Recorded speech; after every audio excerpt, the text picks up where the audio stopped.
How Alexandra Eala shot up 80 places in the WTA rankings in 2025. Filipino tennis prodigy Alexandra Alex Eala has long been seen as one of the brightest hopes for Philippine sports. In 2025, she turned that promise into a breakthrough year, climbing 80 places in the Women's Tennis Association (WTA) rankings and etching her name into tennis history. From early struggles on the tour to landmark victories on the biggest stages, her rise reflects not just talent, but also perseverance and resilience. Today, the 20-year-old Filipina defeated Belarusian Alyona Fale 6-3, 7-5 in the opening round of the Jingshan 125 tournament, a victory that allowed her to equal her career-best world ranking of number 56.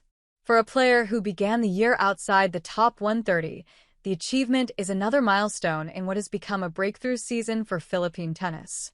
Eala began the year ranked outside the world's top 130, sitting at number 138 in the first week of January. She showed flashes of form by reaching the semi-finals at the Canberra International, but her campaign at the Australian Open ended in the qualifying rounds. February provided more of the same, steady but unspectacular results as she hovered between number 137 and number 139. For many young players, this stage of the season is about building rhythm and confidence. Eala, however, was preparing for something bigger. Her breakout arrived at the Miami Open in March. Entering as an outsider, Eala stunned the tennis world with victories over Grand Slam champions Jelena Ostapenko, Madison Keys, and even world number 2 Iga Swiatek. That semi-final run, historic as the first by a Filipina at a WTA 1000 event, catapulted her into the global spotlight. In just 2 weeks, her ranking soared from number 140 to number 75, marking her entry into the WTA Top 100 for the first time.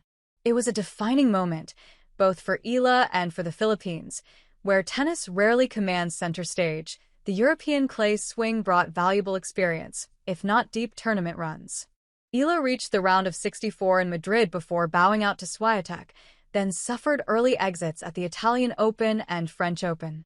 Even so, she held steady inside the top 70, fluctuating between number 69 and number 73.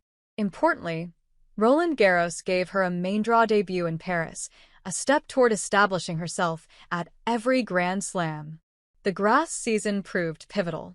At Eastbourne in June, Eala broke new ground by advancing to her first-ever WTA final. Though she ultimately fell short in the championship match, the run was enough to push her to a career-high number 56 in the world on June 30th. For Philippine tennis, her finalist finish was still a watershed moment, showcasing her ability to battle deep into high-level tournaments. Quarter-final showings at Nottingham and Ilkley reinforced her adaptability, though her Wimbledon center court debut ended in a tough first-round loss. Additional early exits in July kept her ranking around number 65, but Eastbourne had already marked her as a rising contender on tour. In August, a shoulder injury forced her to withdraw from the Cincinnati and Monterrey Opens. The absence led to a slip in the rankings, dropping her to number 75 by month's end. Yet the decision to prioritize recovery paid off, ensuring she returned fit for the season's final stretch.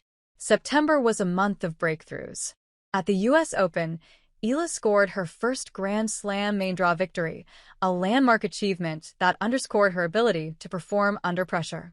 Soon after, she captured the Guadalajara 125 title, her first at the WTA 125 level, lifting her back inside the top 60.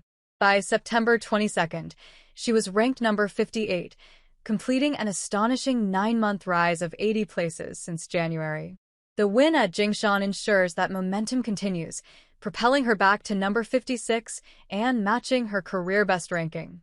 As the tournament's number 1 seed, she now turns her attention to Japanese opponent Mei Yamaguchi tomorrow, a chance to keep her streak alive and potentially break new ground in the rankings.